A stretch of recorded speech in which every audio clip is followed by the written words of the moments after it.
Fox 34 Football Friday, presented by McGavick Nissan. It's 10 o'clock, and it's time for Fox 34 Football Friday. Welcome to Fox 34 Football Friday. I'm Rob Verby. And I'm Kurt Kaiser. We're loaded with highlights, features, analysis teams right across the South Plains. Tonight, after losing 2 players to Division I programs, the New Deal Lions begin their quest back to the 2A state finals. They're an exciting team to watch. I wish I could just watch them and not play them. I feel like Estacado is one of the best teams around. And nothing like kicking off the season with a crosstown rivalry game, Estacado and Coronado at Lowry Field.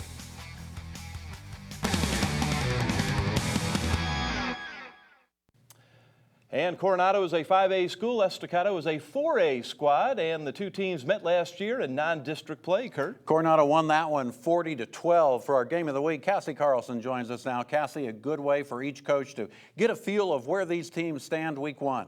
Yeah, you're right, Kurt. Both these coaches saying each team is the best in the area, and they're hoping to learn a lot about their players and what they need to work on for district play, especially for Estacado. Joe Cluley says Coronado is more like the teams they'll see deep in the playoffs. Let's go out to Lowry Field for the action. Maybe even bigger than the game was the fact that Jarrett Culver was there doing a little hometown tour. First quarter, Estacado drives it down to the 2-yard line, but fumbles on the snap, and Coronado comes up with the ball. The Matador D making it hard for the Mustangs all game, and on the play after the fumble, it's Kel Gillespie who takes down Caleb Manuel in the end zone. That's a safety for Estacado, making something good out of their mistakes. 2-0 Matadors. Late in the first quarter, 3rd and 5, Charlie Robinson in at QB and punches it in for the Mustangs' first score. It's a 7-2 game. Second quarter action, same score. Jalen Dobbins with the QB keeper. The big 6'2 junior taking it 14 yards into the house. 9-7, Estacado back on top. The Estacado D still going to work in the second quarter, stripping Manuel of the ball. And recovering the fumble is Jerry Davis. On that next drive, it's Dobbins again, this time with a dime to TJ Steele right in the breadbasket. Estacado would go up 16-7. Last check, Coronado up 24-23 with 9 minutes left in the game. Rob?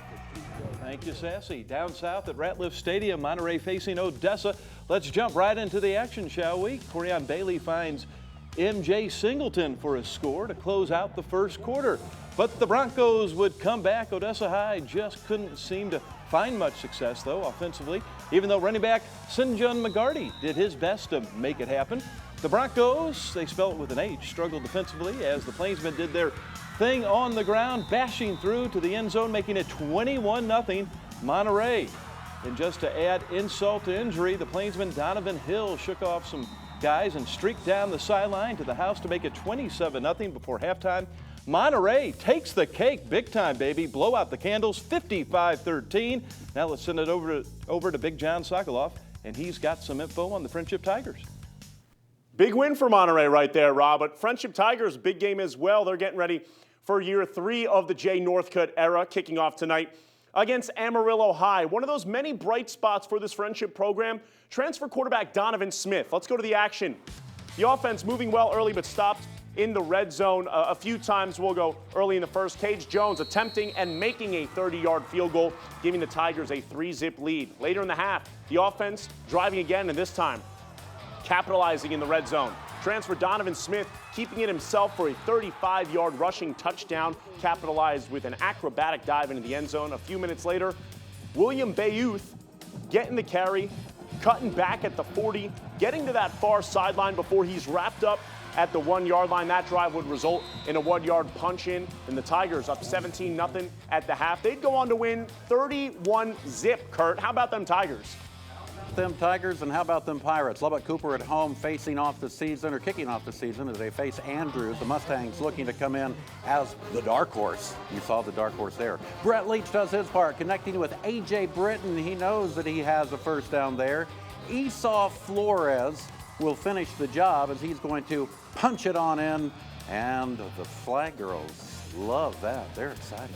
Hey, Buccos would come to life. New Deal transfer Nehemiah Martinez. Keep your eye on this young man. He makes his varsity debut after 2 years of waiting, and he's a good one. This field position paves the way for a Brock Thompson field goal. Trust me, It was good. And Lubbock Cooper goes on to win this one big, 45-20. Rob, tell us about Lubbock Christian. All right, Kurt. Lubbock Christian on the friendly turf hosting Dimmitt. Dimmitt's quarterback Mario Pina handing it off to Jose Mendoza, trying to bowl through the pack. Takes about 5 guys from Lubbock Christian to take him down. Same drive. He's going to go long and connect with Trey Aguero for a nice gain. The Eagles had Mendoza's number tonight, not letting him get very far on the carry. Lubbock Christian goes on to win it easily, 61-12. Sometimes you see close games in week 1. Sometimes you don't. Sometimes you don't. Yeah. You got a mixture, yeah. No doubt about that. It's time to dive a little deeper into some of these games. Football aficionado Garrett Luft of Double T 97.3 joins us from the studio. Garrett, let's start with Coronado and Estacado. Your thoughts on that game tonight? You know, last year that was a game that was really interesting, new opening week kind of ball game, and it wasn't exactly a competitive game as much as you'd think it would be. Tonight, it's sure looking really, really tough right now. Coronado with a late third quarter field goal to take a 1-point lead, but now 8 minutes left in that ball game. It could be anybody's ball game. More defense, honestly, than I expected from both teams, but still a little bit of scoring as well.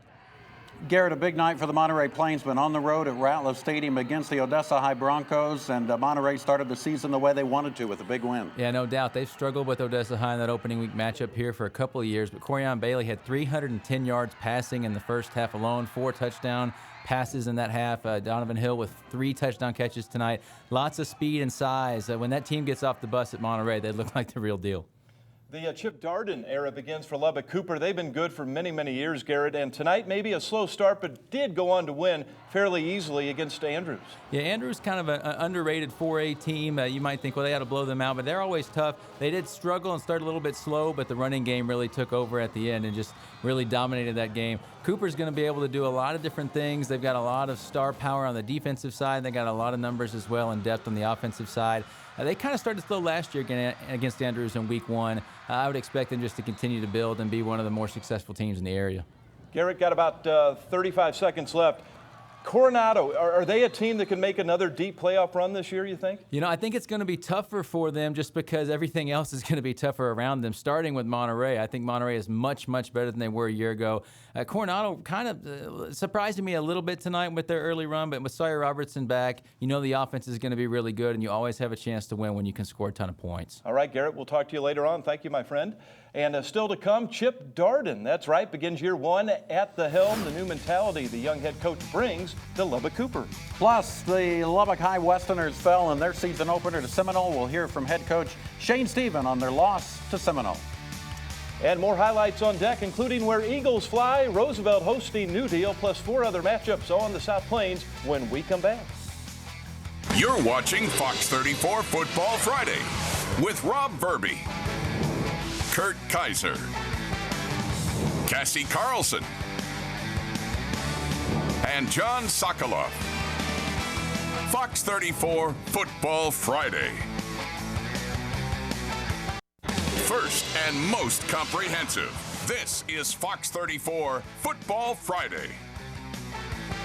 And welcome back. What a season for New Deal. Quite the deal. The real deal last year, reaching the state championship game at Jerry World. Kurt. That's right. The Lions opening this year against Roosevelt on the road. Let's head to Nolan Stadium, show you highlights from this game. Roosevelt would start the game off with a bang stretch run for Jacob Torres.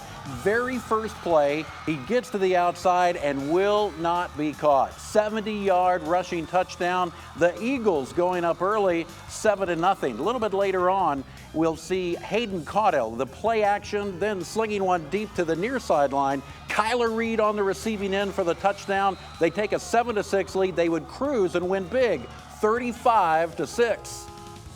And Levelland hosting Plainview out at Lobo Stadium. Plainview in the red zone.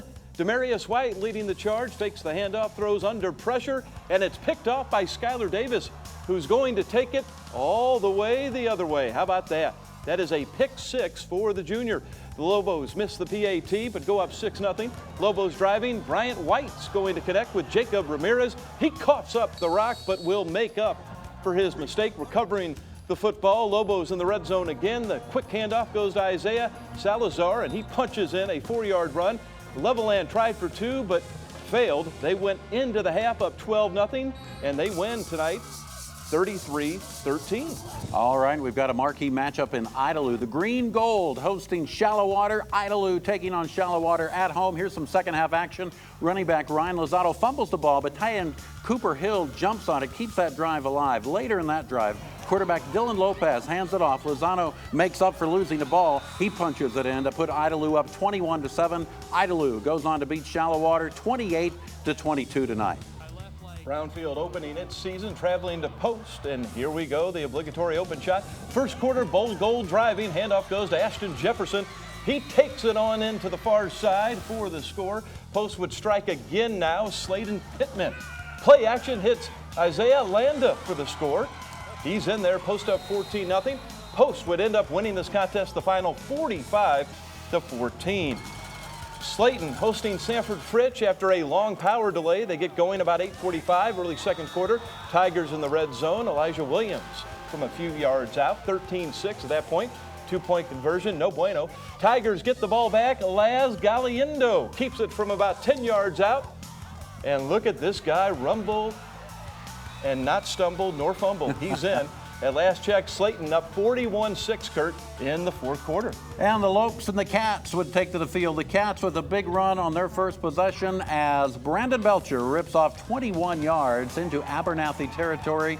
And you see him going out of bounds right there. But later on, the Lopes defense will make a stop on fourth down. The ball goes over to Abernathy. From the infield. You'll see the big play on defense that time. Bryson Daly, the quarterback, he gets loose. Watch him now, make some nice moves up the middle of the field. Finally goes down at around the 20-yard line. No, he doesn't. He's still going. He did go down at the 20-yard line. Think, yeah. Okay, 4 plays later, Avery Clarkson right up the gut for the TD and the PAT. 7-0 Lopes. Lopes up by 2 TDs. The final, Abernathy wins it 33-12. Yeah, we didn't shoot these guys. I got to get used to those stingers, too. I know, yeah. They're getting me. Kurt, I want to take a look back to last night's game, unfortunately, but I think we have to. Lubbock High falling to Seminole 57-7, and Shane Stevens' bunch got shut down from the second quarter on. Yeah, in those last 3 quarters, the Indians outscored the Westerners 43-0. Coaches talk about how important establishing the run game is, and last night, Lubbock High just wasn't able to get anything going on the ground. Yeah, Lubbock High only had 9 rushing yards in the first half on 15 carries, 45 overall, all of which coming at the hands of Rodney Hunter. The Seminole offense, well, they were rolling. As you can see, they scored on their first offensive play, a 55-yard rushing touchdown by Damian Espino. Louis Barber caught the only Westerner touchdown. And although it was a rough night, well, here's more from the head man. The thing about a game is afterwards you go back and you look at the film and it never looks as bad as you think live or as good as you think live. So we'll go back to the film and we'll learn from it. The fact that they're a good team, they run the ball hard, and we just got to keep working. I mean, not happy with it, but we'll get there. And you got to stay positive, don't you? The Westerners host Borger next week. And, you know, over the years, Kurt, Lubbock High will play a team tough for about a quarter and a half, and then they sort of wear down. Yeah, it happened last night again. A real good first half. Although they couldn't get the run established, they were still in it. They're still in it, right. But then Seminole just took off there in that second half. Yeah. Chip Darden off to a good start for his first year at the helm. Coming up, how he's bringing a new mentality to Lubbock Cooper football. And it's the official start of the Matt Wells era tomorrow afternoon, what the Montana State head coach has to say about playing a Power 5 school. Now, back to Fox 34 Football Friday. After a record-setting season, Max Catwinkle stepped down as Lubbock Cooper's head coach to be a full-time athletics director. The Pirates didn't have to look very far to find Chip Darden. The former OC's brought a new mentality and style to Lubbock Cooper football. He said we always played the underdog role. This year we're going to play the big dog role. The new school mentality comes after a 13-1 season that ended in the state quarterfinals. While being on the Pirates coaching staff the last 4 years as offensive coordinator, Darden learned a lot under Catwinkle. Gave us roles and gave us duties that, you know, that some head coaches won't do, you know, might micromanage a little bit. He didn't do any of that. He let us coach, let us handle some of that stuff. So, and then there's just so much with the culture that I learned from him. He developed and and helped create a culture that is really good, and to me, second to none that I've been around. This is senior running back Isaiah Johnson's third head coach. He says Darden has been an easy adjustment. He's super smart at the calling plays and drawing up plays, and it benefits everybody in the team. Sophomore linebacker Kobe McKenzie believes this team is better than last year and is ready to play with a target on its back. The talent we have and the mindset we have as a whole has changed, and we just know the round we made it to last year, can't be satisfied with that. There's high expectations for Darden in year one. The Pirates are ranked 9th in the state for 5A Division II in Dave Campbell's Texas high school football rankings. Just kind of letting these guys know it's a little bit different, that, you know, there's going to be some teams that have us circled, and that's okay, but that's tough to do. And, you know, we've played both roles, and I think they've just got to be willing to, whatever comes at them, they've got to be ready to take it. So Darden said he'd be much more nervous today more than any other game. That was the biggest change for him because he said if they lose, there's no one else to blame it's his fault. but him. That's it's right. his fault. That's true. They win a lot. Yeah, though. they do win a lot, and they won tonight. So good for him getting his first win as head coach. Bet. I love the hat, too. Gonna invest? It's the best part. They're good. New thing we got going on. Your concessions champ tonight. Why not? When the temps are in the low 90s, Kurt, why not have a frozen treat for Not our your first traditional ever football, but concession champ out at Cooper. Frios is the big winner this week. Check out the flavors: cherry lime, pink lemonade, strawberry mango, birthday cake, and vanilla. A much welcome treat in the early part of the season. I'm going for strawberry mango. That sounds delicious. Birthday cake. Yeah. Birthday cake for me as well. Okay. All right, there you go. Sassy Cassie. Switching gears to the college game, the Matt Wells era kicks off tomorrow. We'll preview the matchup with Montana State. Low tonight, 69. Slight chance for a thunderstorm. I'll have the game day forecast for tomorrow. Yeah, it's going to be hot. That's ahead on Football Friday. Now, back to Fox 34 Football Friday. And welcome back, everybody. With a win against Montana State, the Red Raiders would extend their win streak in home openers to 20. The last time Tech lost a home opener was in 1999. Spike Dykes was the coach, and the opponent was North Texas. And the last Power 5 opponent that MSU opened its season slate against was Washington State. That was back in 2017. The Bobcats blanked that day 31-0 in Pullman. You want to enjoy the pageantry. I mean, really, that's why you do it. I mean, I talked about us being excited for the opportunity and appreciative of the opportunity. Part of that is to go to a place like that and to be able to see, hey, okay, this is pretty cool. But you can't be intimidated by it. You know, you just got to roll with it. You got to enjoy it. You got to have that kind of that ambiance drill where you're taking it all in and, you know, smell the hot dogs cooking and the barbecue and, you know, once the whistle blows, let's go play ball. Get your eyes where they need to be, give great effort, and let's see what happens. And the Red Raiders are home the next week against UTEP and then hit the road for Tucson, Arizona before opening Big 12 play in Oy Vey, Norman, Oklahoma. Daunting. Never easy. But hey, let's get to this game. Tech should win this game. They're favored roughly by 25 points. Right. They should win this game 45-15, somewhere around there. They should demolish that spread. There's no question about that. I think so. I think that's fair to say. And Montana State, I don't think they're as bad as like Lamar was last year, because, you know, they were picked 17th in the coaches poll for, you know, FCS, but Tech should roll. I'm just glad the talk is over. I mean, including us. I'm glad that it'll be time to play football because we need to see what Matt Wells and his coaching staff is going to do with this team. No question. And it'll be very interesting, despite the opponent, to see a new era begin for Raider. I'm excited to just see the pace. I mean, all this hype about this pace. I want to see how fast it truly is, and if also backup quarterbacks, if any of them get playing time, if it is a blowout. Bingo. I'm curious to who comes in the second half or fourth quarter at quarterback. Jackson Tyner, Jet Duffy. Who knows? Right. All righty, time for a break. When we come back, more scores from across the area and more from Garrett Luft as well. Plus a look ahead to the matchup. And now, your Fox 34 Weather Authority game day forecast. We are still watching well northwest of Lubbock. Thunderstorms pushing southeasterly, so could get a few thunderstorms in here late tonight. Looking ahead to tomorrow, it's gonna be hot. Be ready for a hot day at Jones Stadium. If you're going with shorts, remember the top of your knees. Done that more than once at Jones Stadium. Sunblock for the rest, and forget the knees, and they're just burned as can be. We're going to kick off at about 93 tomorrow afternoon. Slight chance for a thunderstorm popping up during the game, so the chance for a storm is low. Still can't rule it out. The bigger issue is it's going to be very hot. High at 95, sitting in direct sunlight. Be prepared with water and sunblock for tomorrow. Then after that, you see it stays plenty hot over the next 7 days. All righty, thank you very much, Matt. When we come back, more high school scores from across the area. You're watching Fox 34 Football Friday. First and most comprehensive. This is Fox 34 Football Friday.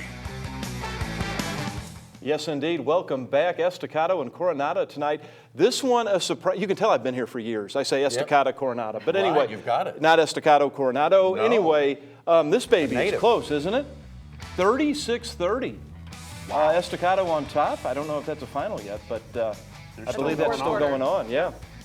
And then Lubbock Cooper, of course, they had a win against Andrews tonight, 45-20. Monterey in Odessa, Ratliff Stadium, taking on the Odessa High Broncos. Big win for the Plainsmen, 55-13 there. Amarillo shut out by Friendship. The Tigers with the win at Tiger Stadium, 31-0. All right, let's look at Roosevelt and New Deal. No score on that one, but New Deal did win that one. And then Shallowater and Idalou. Idalou pulling out a win, 28-22. Wow, and then Brownfield and Post leading in the fourth, big time, 45-14. Sanford Fritch and Slayton, 41-6 lead in the fourth as well. Very exciting first Friday of high school football. Yeah, how about the Slayton Tigers? All right, we've got New Home and Hale Center there with New Home leading at 36-26, and Wink and Sundown. Sundown on top of Wink, 35-23 right now. And now it's time to look ahead to week 2 a bit and bring back Garrett Luft. Garrett, you got to be surprised with the Coronado Estacado game, aren't you?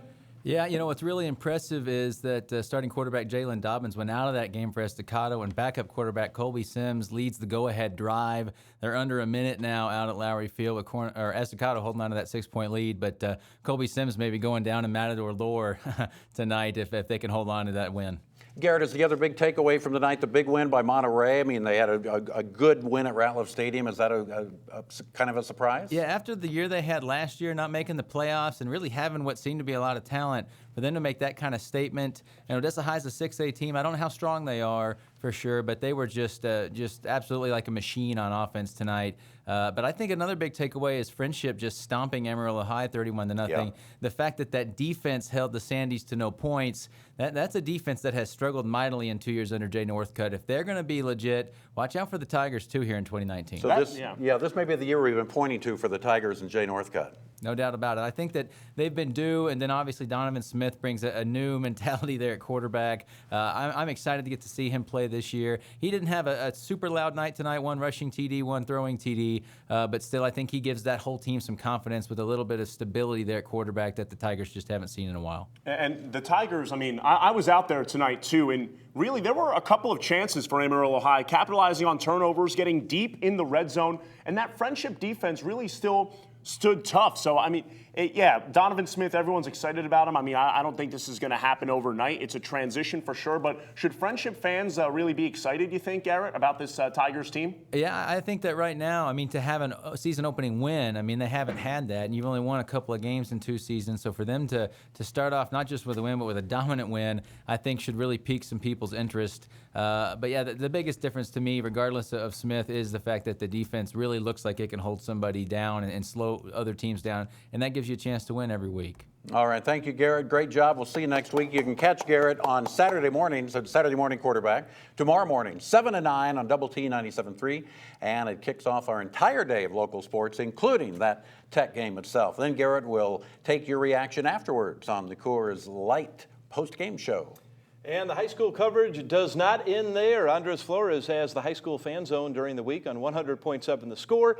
It's Estacado and Coronado Monday evenings, Monterey and Lubbock High on Tuesdays, and Friendship and Lubbock Cooper Wednesday night, each night starting at 7. You can also find those interviews at fox34.com under the Sports tab. All righty, well, thanks for joining us. We had a blast. Hope you enjoyed the show. And week 1. We'll continue going. Yeah, we have a lot of exciting games, that's for sure. For week 1, it was a great week. Yeah. No, really, it was. A lot of good matchups. And next week we have Coronado and Cooper. That'll be a fun one. Yeah, that will definitely be fun. Cooper, last year and now a new head coach with Chip Darden, but it doesn't really look like this team skipped a beat tonight with how they played. And friendship is back. Friendship, it looks Friendship like is they're back, back. folks. Texas. Like Texas, right. All right, for Cassie, John, and Kurt, I'm Rob. Have a great weekend. So long, everybody. Good night.